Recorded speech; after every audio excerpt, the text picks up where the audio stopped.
আচ্ছা, সকাল থেকে প্রচুর গরম পড়ছে। 32 ডিগ্রি তাপমাত্রা চলতেছে, রাস্তাঘাটে লোক নেই। কালকে ইটালি হাইরা যাওয়ার পর থেকে পুরো ইটালি দেশটা যেমন একদম নিস্তব্ধ হয়ে গেছে। এত বড় একটা টিম, গতবার ইউরো কাপের চ্যাম্পিয়ন, কিন্তু এবার তারা প্রথম রাউন্ডে পার করতে পারলো না। যাক, বৈশা বৈশা খবর দেখেছিলাম, বাংলাদেশের খবর দেখলাম। আজকে সাদেক এগ্রো পুরা ফার্ম ভাঙ্গা দিছে। সিটি কর্পোরেশন লোক বলতেছে তাদের কোনো ট্রেড লাইসেন্স নাই। তারা যে তারা এই ফার্ম যে করছে, সিটি কর্পোরেশন তারা কোনো অনুমতি নেয়নি কে। এই বিল্ডিং যে করছে উপরে, এটা কোনো নকশাই নেই। দেখেন তো, এত বছর কেউ দেখে নেই কে? সবাই দেখছে। এখন একটা ছাগল নিয়ে দড়া খাওয়ানোর পরে এই তথ্যগুলা বাইরে আসার পর থেকেই প্রশাসন একটুখানি তৎপর হয়েছে। আগেও তারা কয়েকবার চিঠি দেওয়া হয়েছে, এই খালের উপরে যে সে ফার্মের কিছু অংশ করছে, এটা সরায় ফেলতে বলছিল, কিন্তু সে বলেনি। তার সাথে উচ্চ লেভেলের লোকের ভালো পরিচিত আছে, যাদের প্রভাবে তিনি এটিতে কোনো কেয়ারই করেনি। কিন্তু এবার এই ছাগলকাণ্ড ধরা খাওয়ার পর থেকেই তার সব আসল তথ্যগুলো বাইরে আসতেছে। যাক, আমি কার পক্ষে বিপক্ষে বলতেছি না। আমার কথা হইলো, ব্যবসা করেন না, ব্যবসা করেন মানুষের স্বার্থে করেন। আমাদের শেষ নবী ব্যবসা করতো, কিন্তু মানুষের উপকারের জন্য। ব্যবসা মানুষের উপকারের জন্য। তিনি বললো কি, এই ছাগলটা যশোর একটা হাট থেকে 10,35,000 টাকা কিনে নিয়েছে। এটা একটা সম্পূর্ণ মিথ্যা কথা। বাংলাদেশে কোরবানি হাট ছাড়া এমনি নর্মাল হাটের মধ্যে এত দামে কোনো ছাগল গরু ওঠে না। পরে শোনা গেলো এটা বলে 1,00,000 টাকা কিনে নিয়েছে যশোরের একটা হাট থেকে। আপনি 1,00,000 টাকা কিনে আই না 2 লাখ 3 লাখ বেচে, 12 লাখ অনেক টাকা। একটা আলাউদ্দিনের চারাকের মতন 12 লাখ টাকা একটা খাসি, তাও আবার এটা বিভিন্ন নাম দিয়ে বিক্রি করে। যাক, কথা এটা না। কথা হইলো এটা, এই যে তার 2021 সালে তিনি 24টা না 18টা ব্রাহ্মণ গরু নিয়ে আসছিল আমেরিকা থেকে, যেটা সরকারের কোনো অনুমতি নেই। অনুমতি ছাড়াই বিভিন্ন খবরের রিপোর্টে দেখা যাচ্ছে এই কাগজ 2 নম্বরই করে বানায় আনছে। পরে যখন একটা প্রাণী সম্পদ এই গরুগুলো জব্দ করে, এয়ারপোর্টে কাস্টমস জব্দ করে, তখন সাভারের গরুর প্রজনন খামারে পাঠায় দেয়। এই গরুটি ওখানে সমুদ্রে 2-3 বছর লালন পালন হয়েছে। এটি অনেক বয়স হয়ে গেছে গা, 6-7 বছরের একটা গরু হয়েছে গা। তো তারা এই এত বয়স্ক গরু রাখে না, অনেক সময় তারা নিলামে গরু বিক্রি করে। তো তারা একটা নিলাম উঠাইলো যে এই গরুগুলো বিক্রি করব, কিন্তু একটা শর্ত আছে। সম্ভবত তারা 260 টাকা কেজিতে বিক্রি করছে। সেই গরুগুলো আবার নিলামে সাদেক এগ্রো কিনে নিয়ে এসে। তো বাংলাদেশে আর কোনো এগ্রো আসলো না, আর কোনো মানুষ ছিল না। এত বড় বড় মাংসের ব্যবসায়ী আছে, কসাইরা আছে, তাদেরকে আপনারা ডাকতে পারলেন না। তারা ডাকলেন কেন? যাক, ভালো কথা, তারে দিছে, কিন্তু একটা শর্ত ছিল, এই গরুগুলো জবাই করে কম দামে সাধারণ মানুষের কাছে বিক্রি করার জন্য। কিন্তু তিনি করলো কি, উল্টাটা করছে। এই গরুগুলো আইনা কিন্তু জবাই করেনি, বিক্রি করেনি, লালন পালন কইরা কিছুদিন আগে মে মাসে সম্ভবত এপ্রিলে প্রাণী সম্পদ একটা মেলা করলো। এর আগে হয়েছে, এই মেলার মধ্যে গরু উঠাইছে। তখন গিয়ে এটি দেখেনি প্রাণী সম্পদ অধিদপ্তরের কোনো লোক? সবাই দেখছে। দেখেন, ওইখানে এই গরুটার বলা হলো এটা বংশ পরিচয় 100 বছরের, এই জন্য এই ব্রিড এত দাম, নোবেল সিরিজের একটা গরু।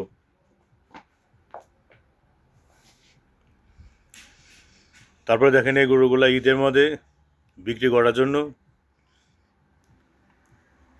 দেখলাম যে ইউটিউবে অনেক ইউটিউবার এটা প্রচার করলো, 3টা গরু বিক্রি করছে 2,60,00,000 টাকা। শুই না কেমন জানি লাগে, 2,60,00,000 টাকা 3টা গরু। অবশ্য 2,60,00,000 কিনতে পারে বাংলাদেশের মানুষ, কিছু মানুষের অনেক টাকা, তাদের কাছে এই টাকা কোনো ঘটনা নেই না। কিন্তু কথা ওইটা না। তা আপনার এই গরুটা দিয়েছে জবাই করে বিক্রি করে দেওয়ার জন্য, কম দামে আপনি কিনে নিয়েছেন, মাত্র 260 টাকা কেজি দর হিসাবে আপনি কিনে নিয়ে আসছেন। তা আপনি আইসা ওই মেলাতে প্রদর্শন করলেন, তখনও কেউ আপনার ধরেনি। কোরবানি হাটের মধ্যে এই একটা ছাগল বিক্রি করতে গিয়ে আপনি দরটা খাইলেন। দরটা খাওয়াতে ভালো হয়েছে, এতে সাধারণ মানুষ উপকার হইব। আর তাদের মতন কিছু দুর্নীতিবাজ আছে, তাদের চেহারা মানুষ সামনে আইসা বললো। এত সুন্দর করে অভিনয় করে কথা বললে, এই গরু এই খাওয়াইছি, ওই খাওয়াইছি, এই বংশ পরিচয়, এটা একমাত্র আমার কাছে আছে। ভালো কথা আপনার কাছে আছে, কিন্তু দেখেন ওই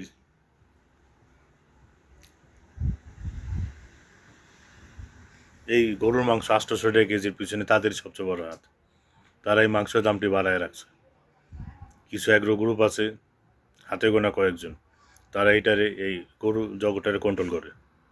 সাথে কিছু সরকারি প্রাণী সম্পদের কর্মকর্তা আছে, এটা না থাকলে তারা পারে না। তারা বারবার বলতে আছে বর্ডার বন্ধ করে দেন। তা আমরাও চাই আমাদের দেশি গরু উৎপাদন হোক, আমাদের কৃষকরা টাকা পাক, এটা আমরা প্রত্যেকটা বাংলাদেশি চাই। কিন্তু এটাকে আসলে সত্যি আপনি দেখেন তো কয়টা খামারে কয়টা গরু উৎপাদন হয়। একটা গরু বড় হইতেও 2 বছর লাগে। ইন্ডিয়ান ওই বর্ডার থেকে গরুগুলো আসে অবৈধভাবে, পরে তারা এটি বৈধ করে নেয় যে কোনো উপায়ে।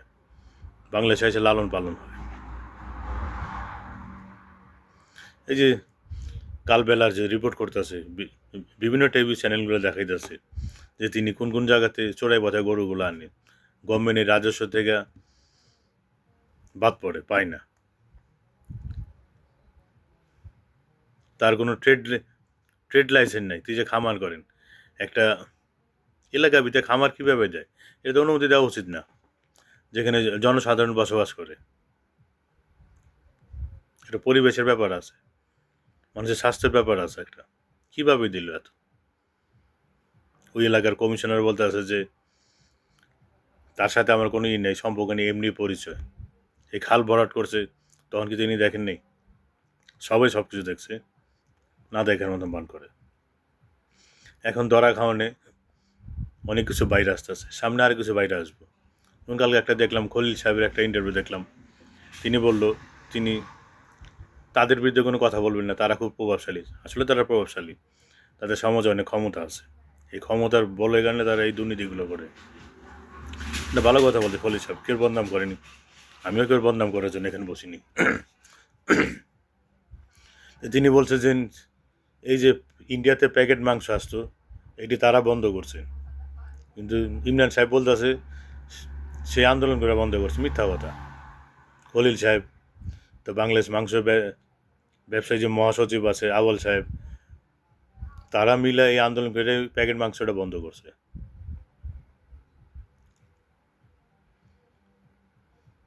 এই ভোক্তা অধিকার এত জায়গায় রেট দেয়, এইটা তো ভোক্তা অধিকার আন্ডারে পড়ে, এটা খাবারের জিনিস।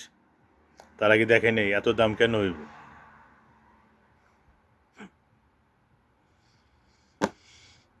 অবাক লাগে দেখে। আসলে কেউ বিরুদ্ধে বলার জন্য না, তো এখন অনেক কিছু বাইরে আসতেছে। আমি চাই সরকার এটা সুষ্ঠু তদন্ত করুক, আর অনেক কিছু মানুষ জানতে পারবো। অনেক সাধারণ খামারি এদের জন্য জিম্মি হয়ে গেছিল। একটা সাধারণ কৃষক বড় গরু বিক্রি করলে তারা বিক্রি করতে পারে না। আপনার একটা জিনিস খেয়াল করেন, কোরবানি পবিত্র জিনিস, ত্যাগের জিনিস। অনেক মধ্যবিত্ত নাগালের বাইরে চলে গেছে কোরবানি দেওয়া। একটা ছোট গরু যদি আপনি 3 মণ গরু কিনতে যান, 1,20,000 পাওয়া যায় না। যেটা হওয়া উচিত আসলে সর্বোচ্চ একটা 3 মণ গরু 60,000 টাকা। এদের কারণে, কিছু অ্যাগ্রো ফার্মের কারণের জন্য, তাদের এই সিন্ডিকেটের কারণে আজকে এই অবস্থা। খুব সুন্দর সুন্দর কথা বলে তারা সমাজের সেবা করার জন্য। ভালো কথা, সমাজের সেবা করেন, সেবা করা ভালো, এটা অনেক মহৎ কাজ। কিন্তু সেবাটা এভাবে করেন না যে একটা করে 1 কোটি টাকা বিক্রি করবেন।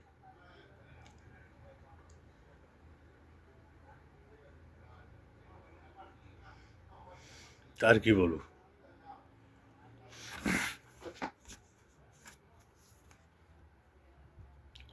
খারাপ লাগে দেখেছে এত দুর্নীতি সবার সামনে হইতেছে, কেউ কিছু বলে না। আমরা যারা সাধারণ মানুষ আছি, সাধারণ পরিবার, বাজারে গেলে আমরা এই ভালো পুষ্টিকর খাবারগুলো কিনতে পারি না। আমাদের সামর্থ্য করে আমাদের বাইরে চলে গেছে। এটি কন্ট্রোল করা উচিত। আমি আশা করুম বর্তমান যে সরকার আছে, মাননীয় প্রধানমন্ত্রী, তিনি যেন এটা সুন্দর তদন্ত করে এবং তাদের একটা দৃষ্টান্ত শাস্তির ব্যবস্থা করে। তাদের কারণে এই 18 কোটি মানুষ এই সুস্বাদু পুষ্টিকর খাবারটা খাইতে পারে না। তাদের তাদের বিরুদ্ধে একটা কঠিন তদন্ত করা, কঠিন শাস্তির আওতায় আনা উচিত। সবাই না, কিছু আছে যারা এই দুর্নীতির সাথে জড়িত।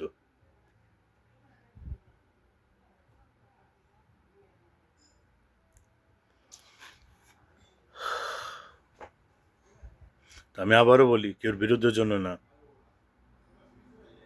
কার পক্ষে বিপক্ষে বলার জন্য না।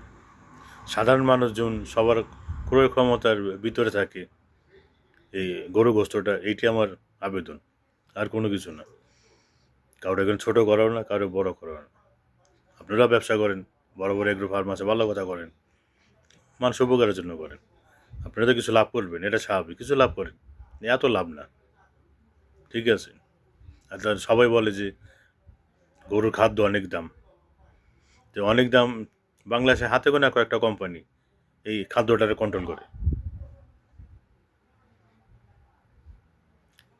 গভর্নমেন্ট চাইলে ইচ্ছা করলে এটা কন্ট্রোল করতে পারে, এটা আয়ত্তে আনতে পারে। যে কোনো কারণে এটা হইতেছে না। স্বাভাবিক গরুর খাবার অনেক দাম, যার কারণে একটু দাম বাইরে গেছে। তো আর কি,